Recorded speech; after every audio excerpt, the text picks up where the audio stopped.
केंद्रीय बैंक भारतीय reserve bank है, जो कि 1 रुपए के नोटों छोड़कर सभी मूल्य वर्गों के नोटों की छपाई करती है। 1 रुपए के नोट पर भारत के वित्त सचिव के हस्ताक्षर होते हैं, जबकि अन्य नोटों पर भारतीय रिजर्व बैंक के गवर्नर के हस्ताक्षर होते हैं। सन 1935 से पहले मुद्रा छपाई की जिम्मेदारी भारत सरकार के पास था। भारतीय रिजर्व बैंक की स्थापना 1 अप्रैल 1935 को भारतीय रिजर्व बैंक अधिनियम 1935 के तहत किया गया था। इसका मुख्यालय मुंबई में है। भारतीय प्रबंधन की भूमिका प्रदान किया गया था। भारतीय रिजर्व बैंक अधिनियम का धारा 22 रिजर्व बैंक को नोट जारी करने का अधिकार देता है। भारत में नोट की छपाई का काम न्यूनतम आरक्षित प्रणाली मिनिमम रिजर्व सिस्टम के आधार पर किया जाता है। यह प्रणाली भारत में 1957 से लागू है।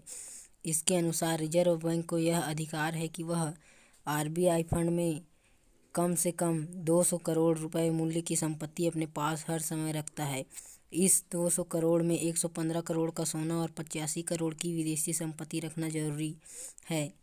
इतना संपत्ति रखने के बाद आरबीआई देश की ज़रूरत के हिसाब से किसी भी बड़ी मात्रा में नोट छाप सकती है, हालांकि उसे सरकार की अनुमति लेना पड़ता है। मैं धारक को 10, 20, 100, 500 रुपये अदा करने का वचन देता हूँ का क्या मतलब है?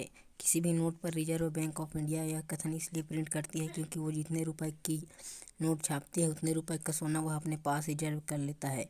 वह धारक को यह विश्वास दिलाने के लिए यह कथन लिखता है कि यदि आपके पास 100 रुपये का नोट है तो इसका मतलब यह है कि रिजर्व बैंक के पास आपके 100 रुपये का सोना रिजर्व है।